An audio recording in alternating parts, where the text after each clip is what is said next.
చింతకాయ పచ్చడి పెట్టచ్చా?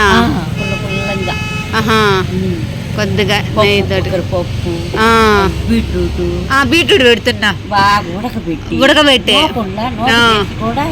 పెట్టచ్చు, అరుగుద్ది. ఇంకా అదే ఈరోజు ఏం చేశానంటే అదే కొద్దిగా ఈ క్యారెట్ బాగా చిన్న ముక్కలు చేసి ఒక టీ స్పూన్ బియ్యం వేసి బాగా ఉడికించి మిక్సీ.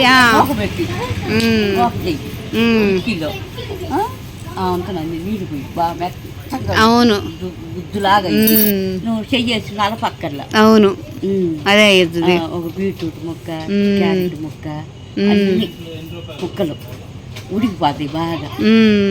అట్లా ఇంకా జావుగా ఇద్ది. అవును, అట్టే స్పూన్తో పెట్టేసాయి అంతే, చేత్తో కూడా అక్కర్లా. అవును, జావుగా అయిపోతుంది లైట్గా.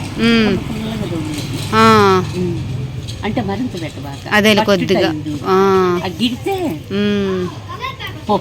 పప్పులున్నా అదే కందిపప్పు, మినపప్పు కూడా బియ్యంలో వేయించి పెట్టు, పెట్టుకో. అదే కందిపప్పు, కొంచెం జీలకర్ర అన్ని వేయించుకొని అంటే మాడబెట్టకుండా అదేలే